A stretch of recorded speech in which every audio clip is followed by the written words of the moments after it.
mulai dari yang OTG sampai yang bergejala dan sampai yang bener-bener meregang nyawa di depan mata. Keluarga pas dikasih tahu tuh pasti langsung kayak nangis meledak gitu, yang kayak apa gitu, kayak dokter ini beneran nih, dokter bohong gak sih ini beneran. Jadi ya bukan kita yang harus terbiasa dengan adanya kematian depan mata. Dear Digital Diary, I'm going to tell you a story. Hey guys, welcome to my channel, Claire.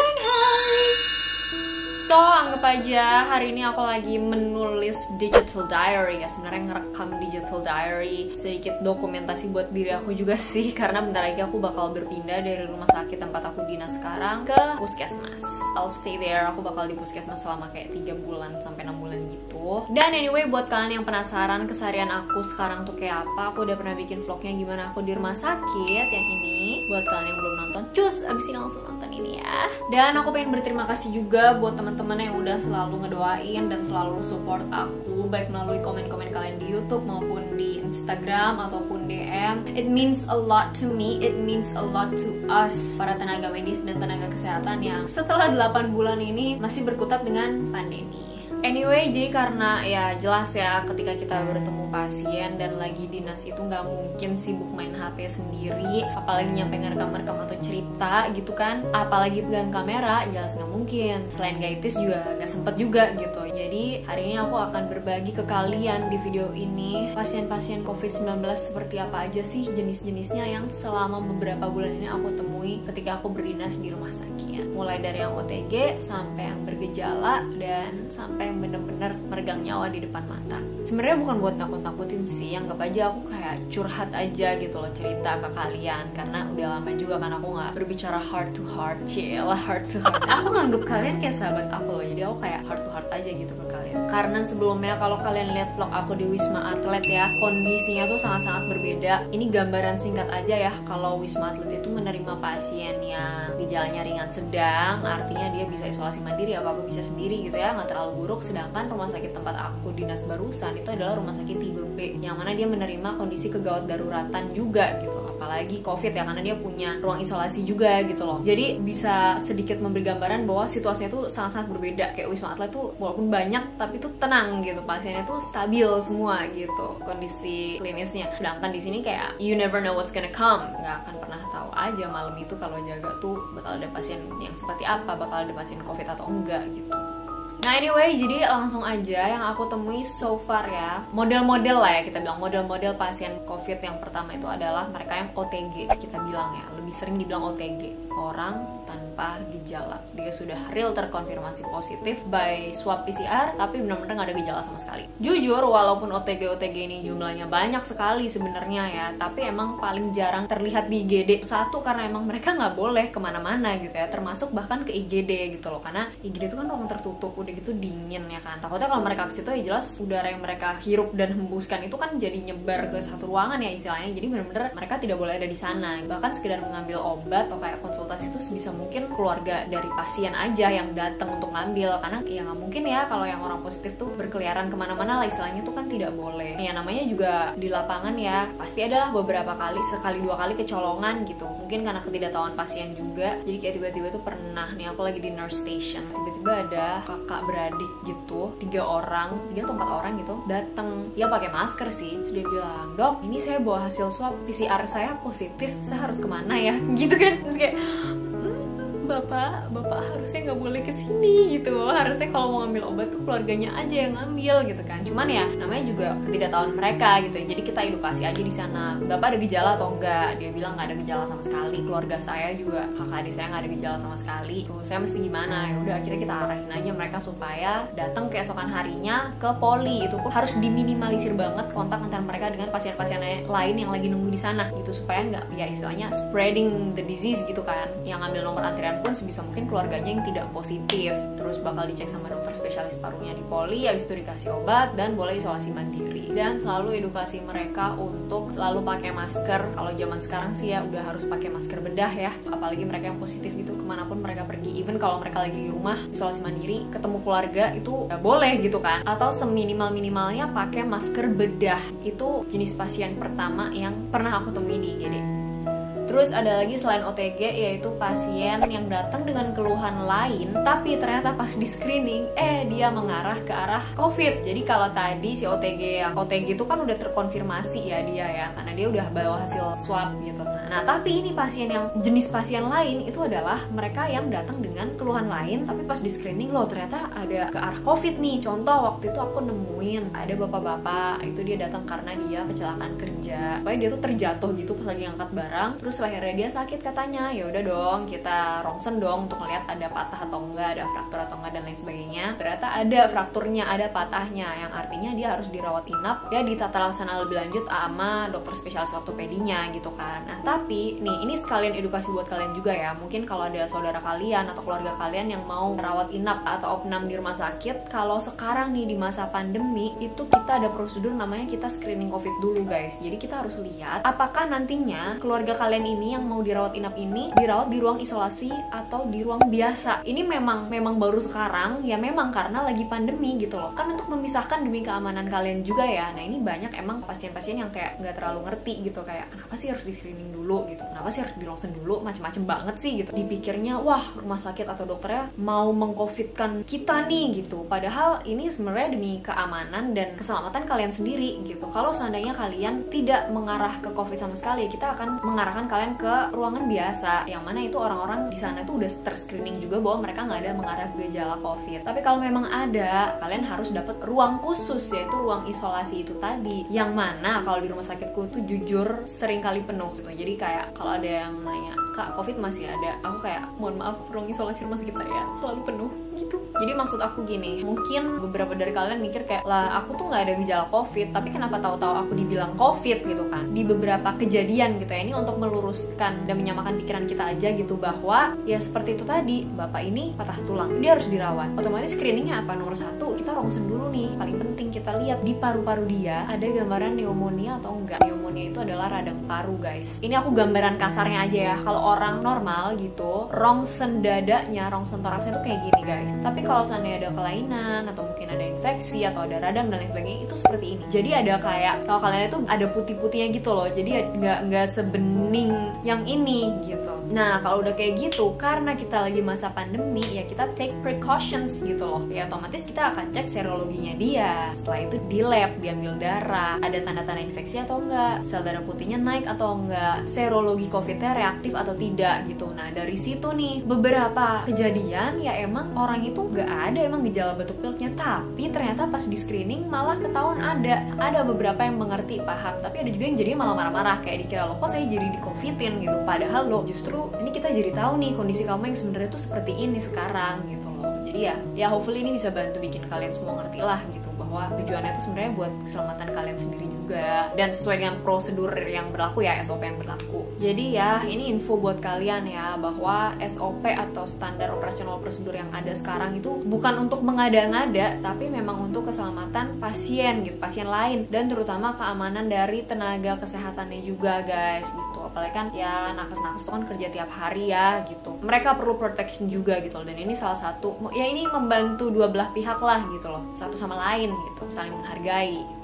Nah, terus selanjutnya model pasien yang ketiga ya, itu memang pasien yang benar-benar bergejala khas klinisnya kayak gejala-gejala COVID, seperti mereka ada demam bisa kayak sampai 5 hari, seminggu gitu ya, terus ada batuk atau nyeri tenggorokan nggak enak, batuknya ada yang berdahak, ada yang nggak berdahak, terus terkadang ada pilek juga, kadang ada mual muntahnya juga, dan yang paling penting lagi itu ada diare di hari kesekian gitu, hari keempat atau hari keenam biasanya kayak ada diare, BAB-nya kok jadi encer, sehari bisa 3 kali, 4 kali. Kalau orang-orang ini datang ke IGD karena diare, ya mungkin keluhannya berhenti nyampe situ. Tapi kalau dia diemin dan nunggu beberapa hari lagi, biasanya ada tambahan keluhan nih yang kalian udah sering denger mungkin ya. Jadi nggak bisa nyium bau-bauan guys, atau nggak bisa ngerasain makanan. Nggak 100% sih, tapi anggaplah berkurang lah gitu. Jadi kayak indera penciuman mereka dan pengecapan mereka tuh jadi berkurang gitu loh. Nah kalau udah yang kayak begini, apalagi gejalanya rada berat, mungkin ada sesak nafasnya gitu, biasanya sih kita anjurkan untuk rawat rawat inap di ruang isolasi. Inilah pentingnya screening. Bayangin kalau misal orang-orang dengan gejala kayak gini nggak di screening, terus kayak dicampur gitu ya sama ruangan biasa, which is sebenarnya nggak mungkin sih. Hospital punya SOP-nya sendiri, tapi ya betapa berbahayanya gitu kan. Jadi makanya kita nggak boleh egois, nggak mau di screening gitu, karena ya ini tujuannya demi kepentingan dan kebaikan bersama ya. Tapi ada juga sih beberapa yang kayak udah jelas-jelas di anosmia gitu tetap pengen pulang atas permintaan sendiri, atau yang udah jelas-jelas setelah dia dirawat kemudian hasil swabnya, biasanya kan kalau udah probable gitu pasti di swab ya, terus keluar hasil swabnya positif, tetap pengen pulang atas permintaan sendiri gitu, kayak tanda tangan surat gitu, pengen pulang. Kemudian sehari 2 hari kemudian kalau ada kakak perawat atau dokter yang kebenaran lewat nih di depan pusat perbelanjaan atau pasar segala macam, ketemu pasien itu, padahal harusnya kan dia isolasi mandiri ya guys. Jadi that is the truth, kayak nggak semua orang itu disiplin, kayak nggak semua orang itu peduli gitu loh bahwa oh gue udah terkonfirmasi positif harusnya isolasi mandiri, bodo amat, gue mau jalan-jalan, gue jalan-jalan aja. Kita nggak pernah tahu ketika kita keluar rumah tuh orang-orang samping kita tuh yang kalian temui di mall atau di kantor itu mereka positif atau enggak. So the best way is really to protect yourself dengan 3M, mencuci tangan, memakai masker, dan menjaga jarak. Udah itu aja guys, nggak ribet-ribet kok. Paling darurat itu mereka yang datang-datang emang udah lemes. Pokoknya ketika udah lihat saturasinya turun itu udah langsung, aku yakin banget dokter-dokter dan kakak-kakak perawat mungkin yang nonton ini juga pasti udah ngalamin jauh lebih banyak dari aku ya. Pasti kalian udah lebih paham gitu, kayak oh kalau yang kayak gini-gini nih sepertinya nih kayaknya mengarah ke sana gitu kan. Nomor 1 dari saturasinya sih kalau aku lihat sih. Terus kayak orangnya udah lemes atau udah megap-megap, bahkan udah sesak nafas gitu, udah kayak mau nafas aja susah. And this gives me kayak, this knocks my head bahwa makin aku secara pribadi ya makin banyak bersyukur sih gitu, karena kita masih bisa nafas dengan lega. Beberapa orang di luar sana benar-benar berjuang untuk bernafas gitu loh, dan bahkan mereka nggak memilih untuk ngalamin itu gitu loh, tapi ya it just happened to them, itu cuma terjadi aja sama mereka gitu. Kayak ada waktu itu bapak-bapak ya datang, saturasinya tuh udah 70%, turun-turun ke 50%an gitu. Saturasi itu ya guys, itu anggaplah itu adalah kadar oksigen dalam darah kita. Normalnya dia ada di atas 95%. Kalau kalian sering denger kemarin-kemarin sempat nge-hype happy hypoxia, yaitu artinya happy hypoxia itu kalau dia mengalami hipoksia, which is kadar oksigen dia saturasinya di bawah 95%, tapi tidak menunjukkan gejala sesak, tidak menunjukkan usaha nafas yang berlebih gitu. Dimana kan orang kalau sesak nafas kan pasti akan ada usaha nafas ya, kayak entah nafasnya jadi lebih frekuensinya lebih meningkat gitu, maksudnya nafasnya lebih banyak dalam 1 menit, atau bahkan nyampe narik banget gitu, nyampe ada retraksi gitu dan lain sebagainya lah. Intinya abis itu nggak lama karena udah hampir nggak sadar juga, akhirnya sama dokter umum yang aku jaga bareng juga ya udahlah diputuskan untuk kita lakukan intubasi. Jadi intubasi itu adalah pemasangan endotracheal tube ke dalam jalan nafas gitu, pemasangan alat bantu nafas lah gampangannya. Jadi intubasi itu kita masang si ETT ini, endotracheal tube, bentukannya kayak gini, dan ini kita masukkan lewat mulut ke dalam tenggorokan menuju ke trakea. Nah, kira-kira kayak gini. Tujuannya supaya bisa menghantarkan oksigen dengan lebih baik. Ya guys, bayangin aja kalian bisa tahan nafas berapa lama coba? Nggak bisa kan? Itu karena otak kita benar-benar butuh oksigen. Karena oksigen sekrusial itu guys untuk kehidupan kita. Anyway, yang jelas harus lengkap dulu PD-nya kalau mau intubasi. Terus ETT ini kita masukin lewat mulut ke tenggorokan, dan jujur ini sangat-sangat deg-degan sih guys. Dan ini susah-susah gampang ya, karena kan anatomi orang beda-beda. Ada mungkin ibu-ibu yang gemuk gitu, jadi masuknya lebih susah. Atau lehernya pendek, dekek gitu, jadi masuknya lebih susah. Atau ada yang kurus banget, atau ada yang kayak masih berasa jadi kesakitan, jadi ngelawan kayak gitu. Pokoknya macem-macem lah. Nah intinya setelah si ETT ini terpasang, kalau udah stabil, udah saturasinya naik gitu, biasanya akan kita kirim ke ICU.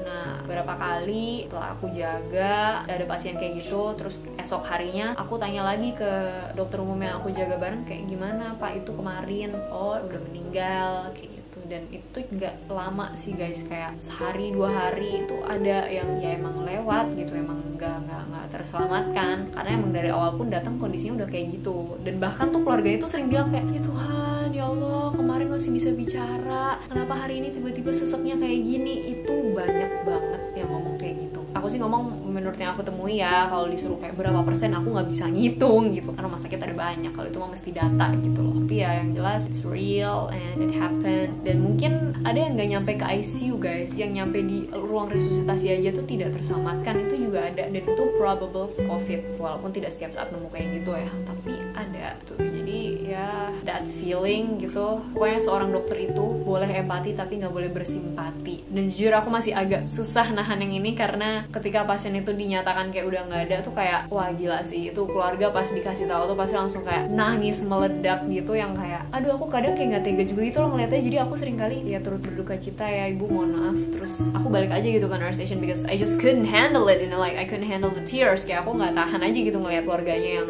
pas sedih kayak gitu. Tapi ya by time kita harus ngebiasain juga sih sebagai dokter gitu ya, cukup dengan empati aja gitu sih, kayak jangan kebawa.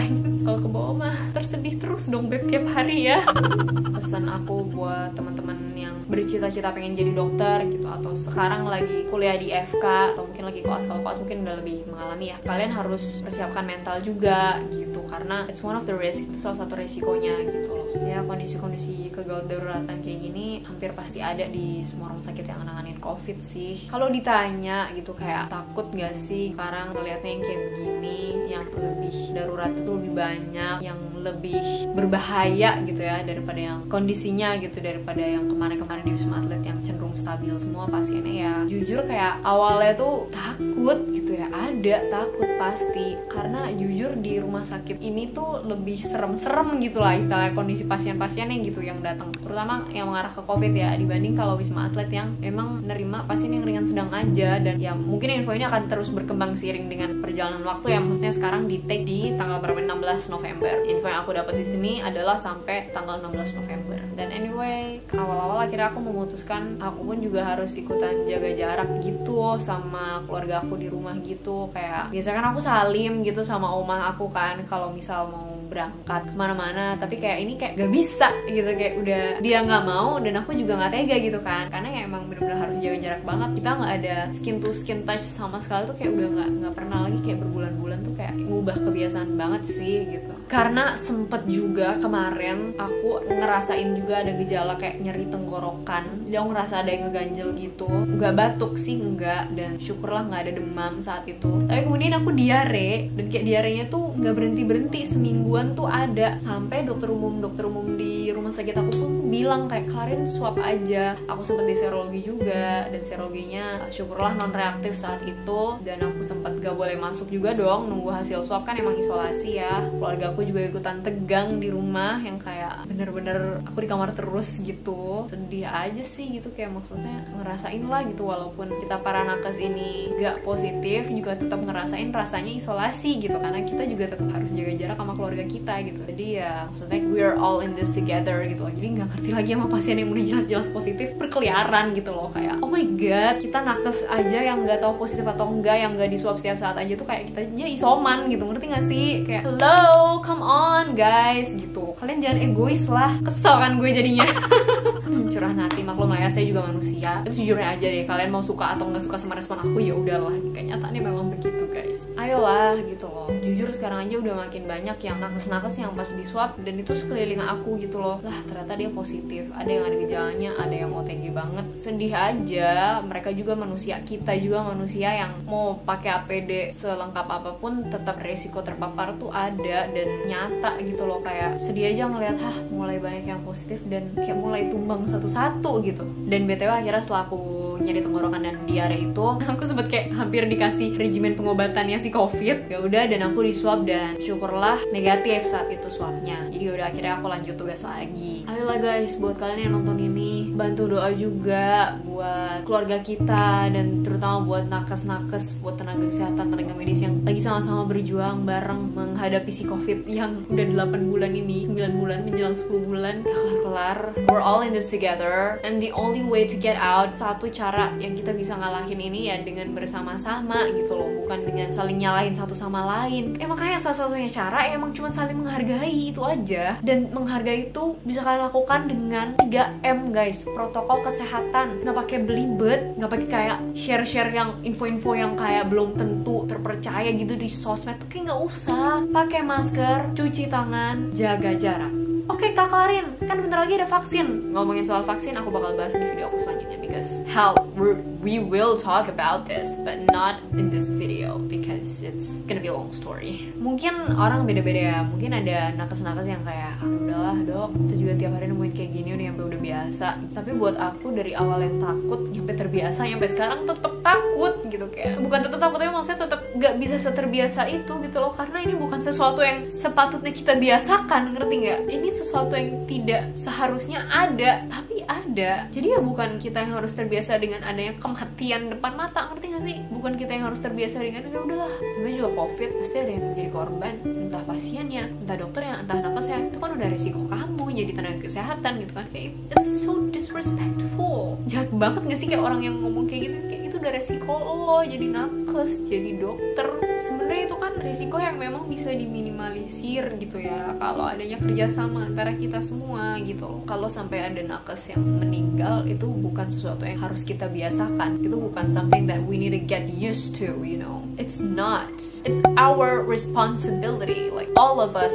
Emang setiap tahun gitu ya pasti ada nakes, perawat atau dokter yang meninggal dunia karena berbagai sebab, tapi nggak dengan kondisi yang seperti sekarang ini gitu loh, yang karena datang suatu wabah, datang suatu pandemi, terus kayak jelek gitu. Udah lebih dari 100 dokter di Indonesia tuh meninggal dunia gitu, dan sekian perawat yang jujur aku nggak hafal angkanya gitu ya, tapi menjadi korban nyawa juga gitu. Yang artinya ini penyakit memang seriously berbahaya guys. Udah itu aja gitu loh, itu aja gitu loh buktinya. Ini bukan untuk bikin kalian takut, tapi untuk bikin kalian aware juga gitu loh, demi kesehatan kalian sendiri juga gitu. Banyak yang mikir kayak aduh kak, aku kan masih muda, nggak ada komorbid, aku sehat, udahlah paling aku cuma OTG doang, atau nggak bakal kayak gimana-gimana. Enggak juga beb, asli ada juga kok yang usia 20 tahunan gitu gak ada apa-apa, terus tiba-tiba ya udah kena sesek dan kritis kondisinya tuh juga ada gitu. Jadi virus ini nggak milih, apalagi ini adalah penyakit yang baru, kita nggak tahu gimana mutasinya dia. COVID ini kenyataan yang ada di lapangan itu sangat berbeda dengan kalimat yang ada di berita-berita guys. Mungkin kalian dengar kayak sekian ribu kasus positif meningkat, sekian ribu kematian terjadi, mungkin hanya sekian ribu, tapi di lapangannya satu kematian aja tuh menyayat hati kami. Satu nyawa itu berharga banget. Kalian nggak tahu gimana rasanya ketika bener-bener keluarga itu bener-bener nangis, bener-bener yang nangis kayak di drama, kayak di sinetron. Dan itu bukan drama, itu bukan sinetron, it's real gitu, yang kayak mereka bener-bener apa gitu, kayak dokter ini beneran nih, dokter bohong gak sih ini beneran. Kalian bayangin itu di seluruh Indonesia dikali 1000, and because you're not there doesn't mean it's not meaningful, doesn't mean it doesn't exist, you know. Where is your heart gitu loh buat orang-orang yang mikir kayak gitu. Karena satu orang yang pergi, satu orang yang meninggal, terus satu keluarga sedih guys, terus satu keluarga menangisi satu nyawa itu gitu. Dan masih ada di luar sana yang ketawa-ketawa, kagak pakai masker, belanja kemana-mana, nyebrang jalan gak pakai masker. Aku emang gak ada ngambil gambar, cuman ini beberapa foto yang sempat aku ambil kayak di ruang resusitasi itu seperti ini. Ini bed tempat pasien itu dilakukan intubasi, terus ruangan khusus ya, karena emang di situ tindakannya khusus juga, jadi dipisah dari orang-orang yang lain, pasien-pasien yang lain. So aku bikin video ini selain untuk sharing dan edukasi ke kalian juga, kayak untuk memori aku juga gitu. Maksudnya pandemi itu terjadi kayak almost 100 tahun sekali dan we'll live to this moment, you know. Maybe 5 tahun yang akan datang, 10 tahun yang akan datang, ketika aku flashback dan aku nonton video ini lagi, it is something yang wah ini sesuatu yang pernah gue jalanin gitu, kayak ini sesuatu yang pernah gue alamin gitu. Apapun yang terjadi nanti gitu ya, kayak we're all survivors, we should be proud of ourselves to get through this pandemic. Dan ini adalah suatu pengalaman berharga yang untuk aku pribadi pun ingin aku dokumentasikan gitu. Ya gitu aja sih dari aku. Intinya pesan aku buat kalian, apapun tanggapan kalian terhadap cerita aku ini, I just want to tell you that I am telling the truth of what I experienced for the last 8 months in this pandemic, and it's real for me. Stay safe everyone, stay healthy. Aku cuma bisa pesan public health measures, patuhi protokol kesehatan 3M, mencuci tangan, menjaga jarak, dan memakai masker. Itu aja. And everyone, God bless you always. Bye.